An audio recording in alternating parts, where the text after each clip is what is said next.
মা বাপ তোমার বাড়িতে আছে, মা বাবার মধ্যে যখন দুইজন যখন বয়স্ক হয়ে যাবে, দুইজন যখন বুড়িয়ে যাবে, কিংবা দুইজনের মধ্যে যখন একজন বুড়িয়ে যাবে, আল্লাহ রাব্বুল আলামিন বলেন যখন তার সামনে তোমরা কথা বলবে, ধমক দিয়ে তুমি কথা বলিও না, ঝনকা মেরা তুমি কথা বলিও না। কেমন ভাবে কথা বলতে হবে? আল্লাহ রাব্বুল আলামিন বলেন বান্দারে ওয়াকুল্লাহুমা কাওলান কারীমা, নরম করে কথা বলতে হবে। কেমন করে নরম করে কথা বলতে হবে? ধরেন আপনার মা বাড়িতে আছেন, মা কিংবা বাবা যদি বলেন বেটারে ও আব্দুল্লাহ আব্দুর রহমান, লাভার মার্কেট তুই চলে যাবি রে ধন, আমার জন্য দুটা মিষ্টি গলা নিয়ে আসিস রে বেটা, 1 কেজি আপেল নিয়ে আসিস বেটারে, আমার কাপড় ছিঁড়ে গেছে একটা আমার জন্য কাপড় নিয়ে আসবি।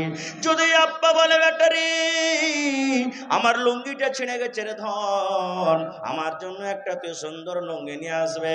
এই মতো যদি আমার আপনার আব্বা যান কোনো কথা বলেন, আল্লাহ বলেন বান্দারে মা বাবার সাথে তুমি চোখ গরম করে কথা বলিও না, ধমক দিয়ে তুমি কথা বলিও না, পারবো না পারবো না পারবো না এভাবে তুমি বলিও না।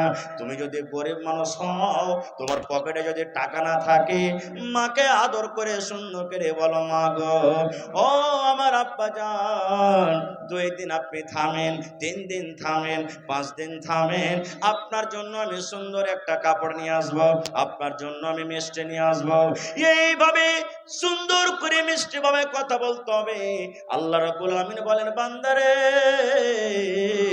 যেন তোমার কথা শুনে তোমার আব্বার কলিজাতে যেন ধাক্কা না লেগে যায়, যেন তোমার কথাটা শুনে তোমার মায়ের কলিজাতে যেন ধাক্কা না লেগে যায়।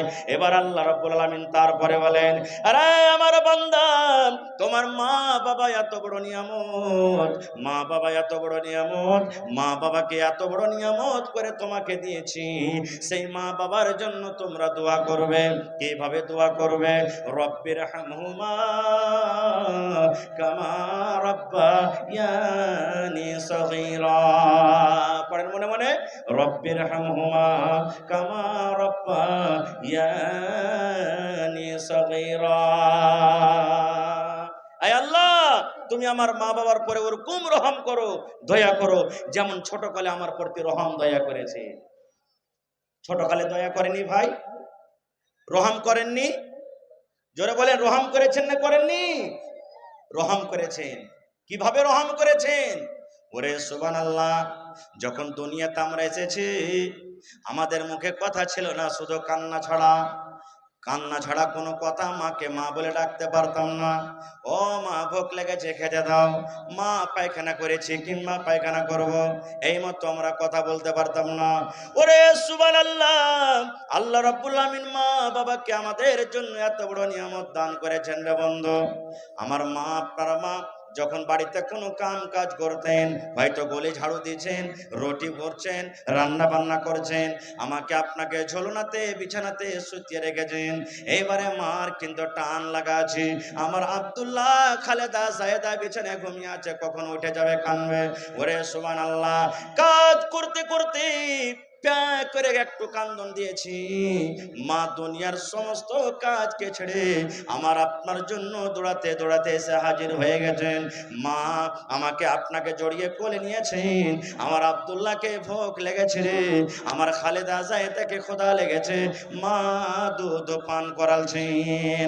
এ ভাই মুসলমান, তাই আল্লাহর নবীর দরবারে একজন সাহাবী এসে নবীকে প্রশ্ন করলেন, ইয়া রাসূলুল্লাহ, আল্লাহর নবী গো, মা বাবা আমার বাড়িতে আছে গো নবীজি, মা আমার আব্বাই আমার, মা বাবার মধ্যে কার আমার উপরে বেশি হক, আমার উপরে কার বেশি হক, মায়ের হক না আব্বার হক? আল্লাহ নবী বললেন সাহাবী রে, উম্মুকা তোমার মায়ের হক। একজন সাহাবী বলছেন মান আহাক্কু বিহুসনি সাহাবাতি, আল্লাহ রাসূল আমার উপরে আমার মার কিংবা বাপ এই দুজনের মধ্যে কার বেশি হক? আল্লাহ রাসূল বললেন উম্মুকা তোমার মায়ের হক। আবার সে সাহাবী বলছেন ইয়া রাসূলুল্লাহ তারপরে কার হক? নবী আবার বললেন উম্মুকা, তোমার মায়ের হক। আবার সে সাহাবী প্রশ্ন করলেন ইয়া রাসূলুল্লাহ, এইবারে কার হক? আবার নবী বললেন উম্মুকা, তোমার মায়ের হক। এবার চতুর্থ নম্বরে সে সাহাবী প্রশ্ন করলেন ইয়া রাসূলুল্লাহ, এবার কার হক? এবার নবী বললেন সাহাবীরে, আবুকা, তোমার আব্বার হক। তাইলে তিনবার মায়ের হক দিয়ে দিলেন, একবার আব্বার হক দিলেন। বন্ধুরা, তবে এই কথা আমাদেরকে বুঝতে হবে না যে মার বেশি হক, মায়ের খেদমত করব, মার কথা শুনবো, মার কথা মানবো, কিন্তু আব্বার কথা শুনবো না, আব্বার কথা মানবো না, কারণ আব্বার হলো হক কম।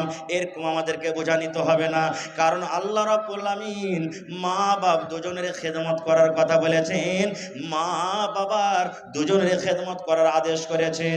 এই জন্য এক নজরে আমাদেরকে দুজনকে দেখতে হবে। ভাই মুসলমান, মার হক এই জন্য বেশি হয়ে গেল।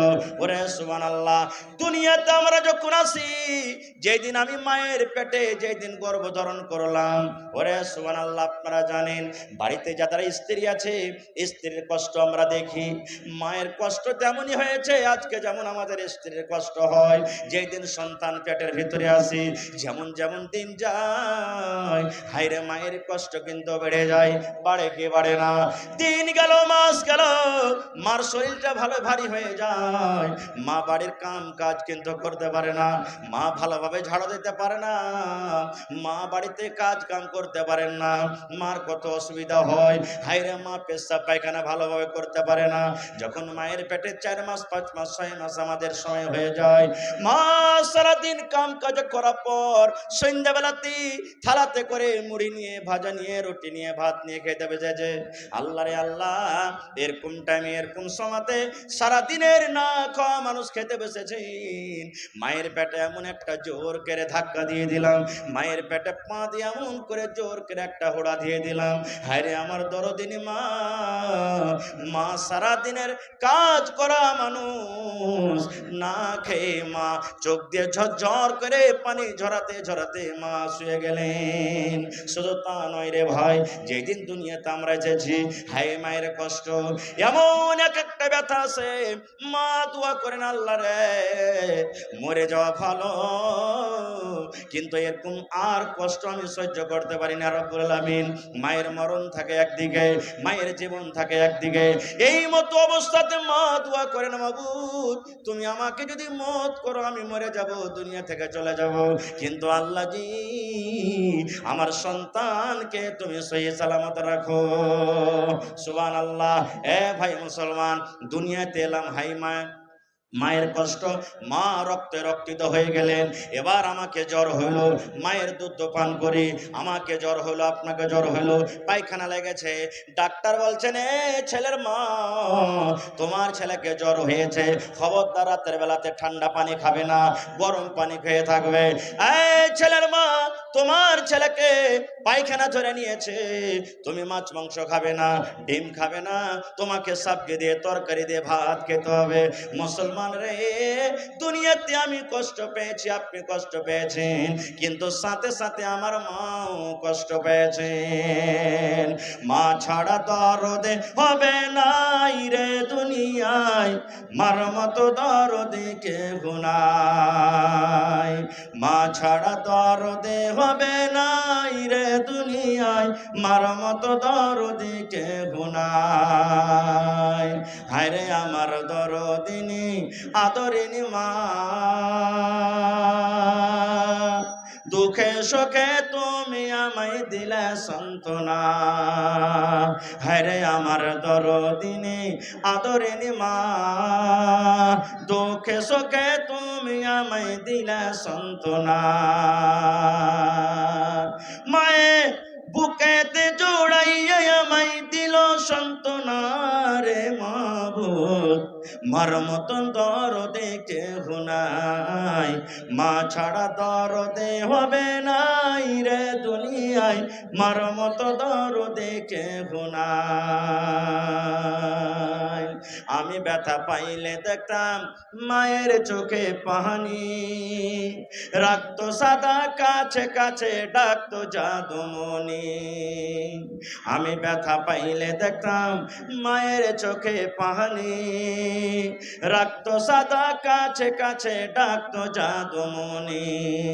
মায়ে আমার জন্য করলো দুয়া আল্লাহর দরগায় রে দুনিয়ায়, মার মতো দরদে কেহ নাই, মা ছাড়া দরদে হবে নাই রে দুনিয়ায়, মার মতো দরদে কেহ নাই।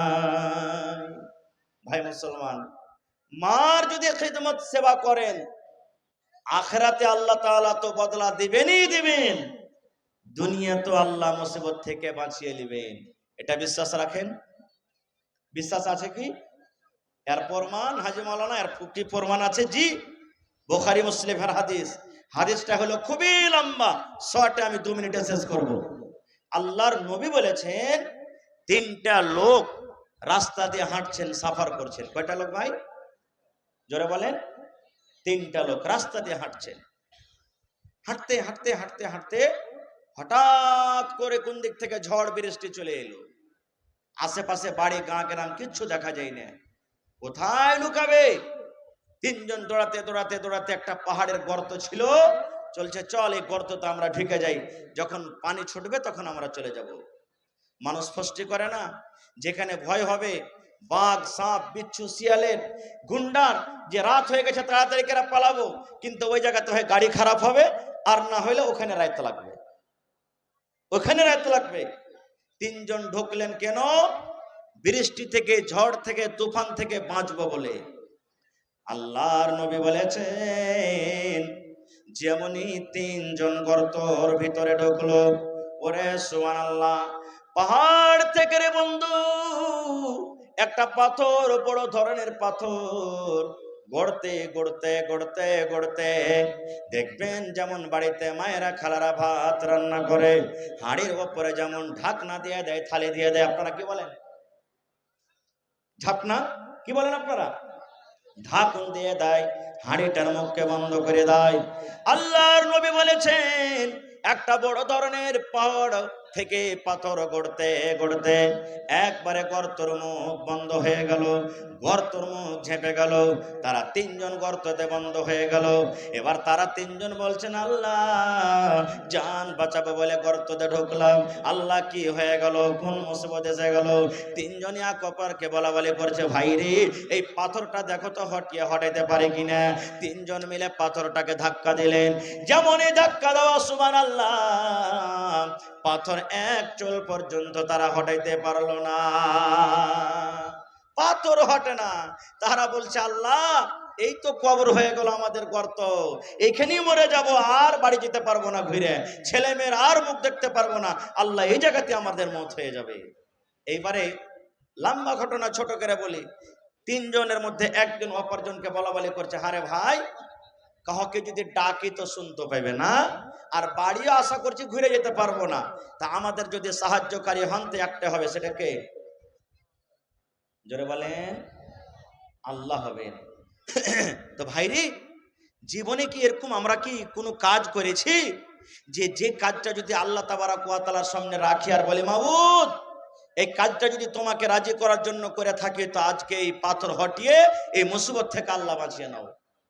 এরকম কি কোনো কাজ করেছি? দেখবেন জীবনে কোনো ভালাই কাজ করবেন, নেকির কাজ করবেন, সুবহানাল্লাহ, মন খুশি হবে, মন বড় হবে আপনার। এবারে 3জনের মধ্যে একজন বলতে লাগলেন, ভাইরে আমার জীবনে কিন্তু একটা আমি আমল করেছি, একটা নেকির কাজ করেছি। বলছে কি কাজ? বলছে ভাই রে খানা কাজ করেছি রে ভাই। বলছে কি কাজ? বলছে ভাই রে আমার বাড়িতে আমার আব্বা জান ছিলেন, মা ছিলেন, বাপ ছিলেন 2জন, কিন্তু তারা বুড়া মানুষ হয়েছিলেন, বয়স্ক হয়ে গেছিলেন। এবার আমার বাড়ি থেকে যে বকরি ছিল, ওই বকরি আমি চড়াইতে যাইতাম। এবার সন্ধ্যাবেলাতে যেমনই বাড়ি আসতাম, বকরির আমি দুধ দহন করতাম। দুধ দহন করে সর্বপ্রথম আমার মাকে আব্বাকে আমি পান করাতাম। এবারে তারপরে আমার ছেলে মেয়েরাকে আমি দিতাম। এটা আমার আমল, যে প্রথমে দুধ দহন করে কাকে দিতাম? জোরে বলেন। মা বাপকে, তারপরে ছেলে মেয়েকে দিতাম। একদিনকার ঘটনা, আমি অনেক দৌড় বকরি চড়াইতে চলে গেলাম। আস্তে আস্তে রাত হয়ে গেল।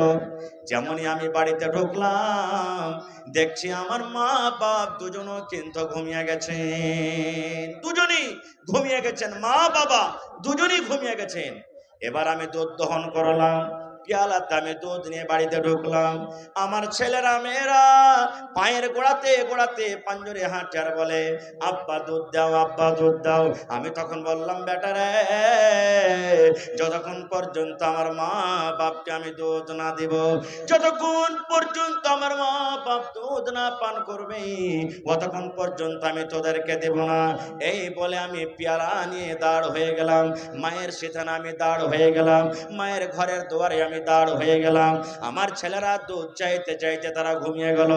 এই মুসলমান, কতক্ষণ দাঁড়িয়ে থাকলেন? 1 ঘন্টা নয় রে, 2 ঘন্টা নয়। ওরে সুবহানাল্লাহ, যখন মুয়াজ্জিন সাহেব ফজরের টাইমে আসসালাতু খায়রুম মিনান নাওম, ঠিক ফজরের টাইমে আজানের সময়তে মা বাবার ঘুম ভেঙে গেছে। এবারে দেখছে দুয়ারে মাথার উপরে সিতানে কে যেন দাঁড়িয়ে আছে। মা জিজ্ঞাসা করলেন, বেটা কেন দাঁড়িয়ে আছিস? বলছে, মা গে, আজকে আমি অনেক দূর বকরি চড়াইতে চলে গেছিলাম গে মা, আসতে আমার দেরি হয়ে গেছে। বাড়ি এসে দেখছি তোমরা দুজন ঘুমিয়ে গেছো। এবার আমি ওই দুধ হাতে করে, পেয়ালাটা হাতে করে মা আমি দাঁড় হয়ে আছি। আমি ভাবলাম, এই আমার মা জাগবে, এই দুধ দিব, এই আমার মা জাগবে, আমি দুধ দিব।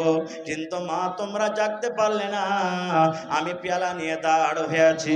মা বলছে, বেটারে তুমি কেন ঘুমিয়ে যাওনি রে ছেলে, কেন তুমি ঘুমিয়ে যাওনি? বলছে, মা গে, এই জন্য আমি ঘুমাইনি গে মা, যদি রাতের বেলাতে ক্ষুধার কারণে যদি তোমরা আমাকে ডাকতে, আব্দুল্লাহ, আব্দুর রহমান রে, দুধ নিয়ে রে বেটা, দুধ নিয়ে আয়, আর আমি যদি ঘুমের অবস্থায় থাকতাম, আমি যদি জাগতে না পারতাম, তাহলে মা ওই টাইমে আল্লাহ রাব্বুল আমিন নারাজ হয়ে যেত আমার উপরে। আর আল্লাহ যার পরে নারাজ হয়ে যাবে, তার দুনিয়া আখিরাত বরবাদ হয়ে যাবে। এই জন্য মা আমি দুধের পেয়ালা নিয়ে দাঁড় হয়ে আছি। এবার সেই লোকটা বলছেন, আমার মা খুশি হয়ে, আমার মা রাজি হয়ে আমাকে দোয়া দিলেন। কি দোয়া? আল্লাহ, আমার ছেলে আমার জন্য যা করেছে, আল্লাহ আমার ছেলে আমার জন্য রাত্রের বেলাতে যা আমার জন্য করেছে, আল্লাহ মা আমি খুশি হয়ে গেলাম, খুশি হয়ে গেলাম। আল্লাহ তুমি খুশি হয়ে যাও, আল্লাহ তুমি আমার ছেলের পরে রাজি হয়ে যাও। মা দোয়া করলেন, আল্লাহ আমার খিদমত করার কারণে, আমার সাথে ভালো ব্যবহার করার কারণে, আল্লাহ আমার ছেলে, আমার কলেজার টুকরা সন্তান, দুনিয়ার যদি কোনো মুসিবতে পড়ে যায়, দুনিয়ার যদি কোনো বিপদে পড়ে যায়, আল্লাহ এই আমলের কারণে সেই মুসিবত থেকে তুমি উদ্ধার করে দিও। আল্লাহর নবী বলেছেন, ওই লোকটা যখন এই কথাটা বলা হলো, এবার আল্লাহকে বলছে, মাবুদ রে, এই আমার পাক পরওয়ারদিগার, আমি এই কাজটা যদি তোমাকে রাজি করার জন্য আল্লাহ করে থাকি, এই কাজটা যদি তোমাকে আমি সন্তুষ্টি করার জন্য করে থাকি, আল্লাহ এই যে গোফাতে, এই গর্ততে আমরা ঢাকা পড়ে গেছি, আল্লাহ তুমি দয়া করে এই পাথরটাকে তুমি হটিয়ে দাও। আল্লাহ রাসূল বলেছেন, যেমনই একজনের বলা হলো যে এই পাথর 3 জন মিলে হঠাৎ দূরের কথা 1 চুল পরিমাণ হটাইতে পারলো না, হিলাইতে পারলো না। এবার ওই পাথরটা সরসর করতে করতে করতে করতে 3 ভাগ করে 1 ভাগ পাথর উঠে গেল। নারে তাকবীর! হয়নি, হবে না, হতে পারে না, আমার নবীর সাথে কারো তুলনা হয়নি, হবে না, হতে পারে না। আমার নবীর সাথে কারো তুলনা, হায়রে তুলনা তো দূরের কথা, ছায়াও মিলে না। হয়নি, হবে না, হতে পারে না।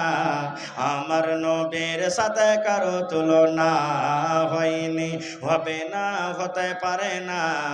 আমার নবীর সাথে কারো তুলনা। সকল নবী রাসূল ছিলেন খোদার দেবানা, দু নয়নে দেখব খোদা ছিল তামান্না। আরে মোর নবীকে ডেকে নিলেন, আরে মোর নবীকে ডেকে নিলেন, দেখবে রব্বানা। হয়নি, হবে না, হতে পারে না। আমার নবীর সাথে কারো তুলনা হয়নি, হবে না, হতে পারে না। আমার নবীর সাথে কারো তুলনা। ইউসুফকে দেখে যারা আঙুল কেটেছে, তারা কি আমার নবীর রূপ দেখেছে? ইউসুফকে দেখে যারা আঙুল কেটেছে, তারা কি আমার নবীর রূপ দেখেছে? আরে দেখতো যদি কেটে দিত, আরে দেখতো যদি কেটে দিত কলিজাখানা। হয়নি, হবে না, হতে পারে না। আমার নবীর সাথে কারো তুলনা হয়নি, হবে না, হতে পারে না। আমার নবীর সাথে কারো তুলনা। যার শানে আল্লাহ তাআলা করলেন ঘোষণা, খলকে আযম আমার শাহে মদিনা। যার শানে আল্লাহ তাআলা করলেন ঘোষণা, খলকে আযম আমার শাহে মদিনা। মুসলমানে নবী ছাড়া কিছুই মানে না, মুমিনে কোরআন ছাড়া কিছুই বোঝে না। হয়নি, হবে না, হতে পারে না। আমার নবীর সাথে কারো তুলনা হয়নি, হবে না, হতে পারে না। আমার নবীর সাথে কারো তুলনা। নারে তাকবীর। মা বাপ যাদের বেঁচে আছে খিদমত করতে হবে। একজন সাহাবী এসে বলছেন, ইয়া রাসূলুল্লাহ, নবী গো, মা আমার দুনিয়াতে নাই। মা দুনিয়াতে নাই, মারা গেছেন। মা হয়তো বেঁচে থাকতে গেলে আমাকে কিছু আদেশ করতেন। মা মারা গেছেন, কবরে চলে গেছেন। মা কবরে কি হালাতে আছে জানি না। মার জন্য কি কিছু করতে পাবো না? মার জন্য কি কিছু করা যায়? আল্লাহ নবী বললেন, সাহাবী রে, মা তোমার কবরে চলে গেছে রে বাবা।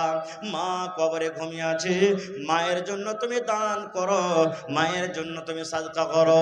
দান করতে গেলে আল্লাহ রাব্বুল আলামিন অনলাইন তোমার মায়ের কবরে আল্লাহ পৌঁছে দেবেন।